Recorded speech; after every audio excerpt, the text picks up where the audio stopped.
أعوذ بالله من الشيطان الرجيم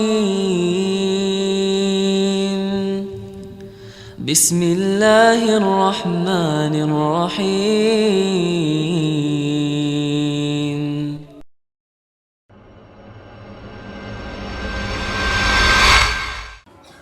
Bagaimana sebagai istri yang taat kepada suami?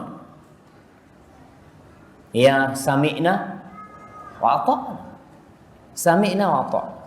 Dan seorang istri kalau dipanggil suaminya jangan pernah mengatakan tunggu sebentar. Tunggu sebentar, jangan. Soalnya suami ini bayi besar. Ya, kalau seorang anak nangis minta susu ibunya, kalau ibunya nggak cepat datang, mungkin anaknya cuma nangis saja. Karena itu yang dia bisa. Tapi kalau suami bayi besar, istrinya dipanggil nggak datang, kira-kira apa yang dilakukan? Ngomel, emosi, macem-macem. Mungkin suami, ya Allah, salah anak pilih istri kayaknya. Dia gara-gara ada jeda waktu antara dia memanggil istrinya dan kedatangan istrinya. Dan istri jangan, di antara bentuk ketaatan adalah ketaatan dalam urusan ranjang. Nah, mohon maaf masalah ini, karena banyak terjadi perceraian disebabkan masalah ranjang, dan suami tidak mengatakan hal itu. Malu dia. Dia malu. Dia akan memberikan alasan-alasan, istriku tidak taat, istriku tidak patuh, istriku kurang ajar, macam-macam. Tapi padahal intinya masalah itu. Karena dia tidak dipenuhi. Dan Nabi SAW berpesan secara khusus masalah ranjang ini. Idza da'a rajulun imra'atuhu ila firashihi fa'abat fabata ghadban la'anatul malaika hatta tusbih. Tuh, seorang wanita yang dipanggil oleh suaminya, dipanggil ke ranjangnya, kemudian dia enggan menuruti suaminya, akhirnya suaminya marah. Suaminya marah. Ini tanpa uzur wanita, cuma dia malas, dia macam-macam lah. Di suaminya dalam kondisi marah, maka malaikat akan melaknat dia sampai subuh. Dan Nabi mengatakan wanita harus menuruti suaminya kalau dipanggil ke ranjang, wa in kanat ala tanur wa in kanat ala qatab. Walaupun perempuan itu sedang di depan tungku, di depan kompor nih, lagi masak, dipanggil suaminya, matikan kompornya.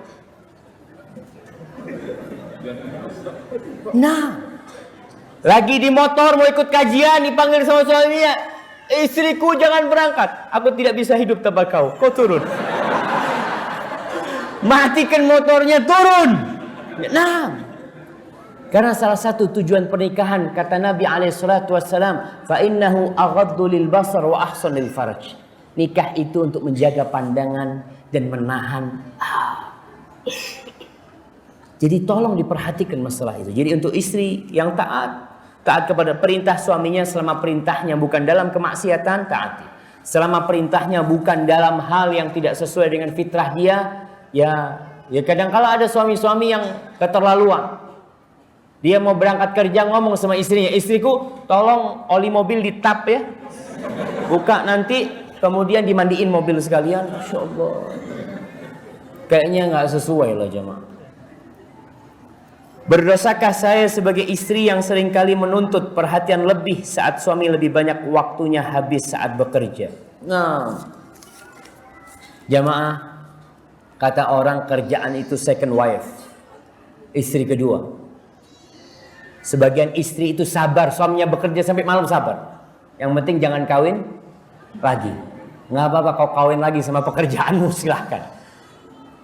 Tapi ada wanita yang tidak diperhatikan oleh suami. Maka seorang wanita menuntut kepada suaminya boleh sebenarnya, akan tetapi tidak perlu diucapkan. Bagaimana dia tahu Ustaz kalau anda tidak mengucapkan? Ya, engkau berbuat. Kau tahu ikan yang besar, kalau ingin dapat ikan yang besar, umpannya harus besar. Kau berikan kepada suamimu sesuatu yang besar, insya Allah dia kasih yang besar. Tapi ada suami-suami yang nggak faham-faham. Kadang-kala istrinya, masya Allah, rumah udah bau dupa, bau minyak wangi, bau jeruk purut, bau melati, bau mawar macam-macam. Suaminya masuk, assalamualaikum, aduh afwan, anda capek, anda mau tidur. Istrinya udah datang di depan pintu dengan, ingat, istri itu butuh perhatian. Kau cukup puji dengan pujian yang tidak berlebihan. Buka pintu ngeliat istrinya cantik, Masya Allah. Baru sekarang anda melihat wanita cantik, Masya Allah, selesai itu sudah. Ya, padahal tiap hari dia lihat istrinya. Maka tolong berikan perhatian. Tapi istri paling tidak tadi, kalau dia berucap kadang-kala berantem. Kalau dia ngomong, duduk. Tapi kalau harus ngomong, sharing sama istrinya, sama suaminya. Jangan memberi nasihat suami. Kadang-kala suami nggak mau dikasih nasihat. Kenapa? Karena dia merasa sebagai komandan. Ada enggak anak buah menasihati komandan? Yang ada anak buah memberikan masukan kepada komandan. Ya, afan. Jadi bahasanya aja yang harus disesuaikan. Kalau atasan ke bawah tinggal nyuruh.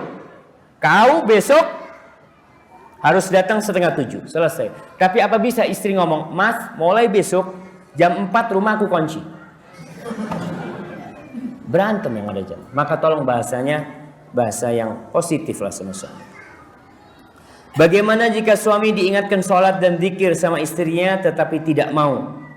Bagaimana Ustaz? Apakah istrinya berdosa? Lah, kalau istrinya sudah mengingatkan, kewajibannya sudah selesai. Tapi jangan putus asa. Artinya seorang istri membangunkan suaminya untuk sholat, ya Allah jemaah. Ya tadi, karena memang salah pilih suami. Maka dia paling tidak berusaha memperbaiki suaminya. Yang pertama dengan doa. Yang kedua dengan ucapan-ucapan yang lembut. Sholat subuh ya. Usahakan para wanita ini bangun sebelum suaminya bangun. Dia bikin kesenangan suaminya. Bang, kopinya udah jadi bang. Masya Allah, dia duduk langsung. Bang, ini udah azan di masjid bang. Ah, iyalah. Aku gak ke masjid dulu, aku mau sholat di sini. Kadang-kadang ada wanita suami-suami yang kayak gitu. Tapi terus, jangan pernah putus asa. Duduk, kemudian cara nasihatin suami kadang-kala kalau ada buku tentang keutamaan sholat berjamaah umpamanya. Katakan, bang, aku dapat buku nih bang. Abang tolong baca, aku takut buku ini aliran sesat bang. Suaminya ngomong, sini, kau jangan baca macam-macam, nanti kau tersesat. Sini, suaminya yang baca.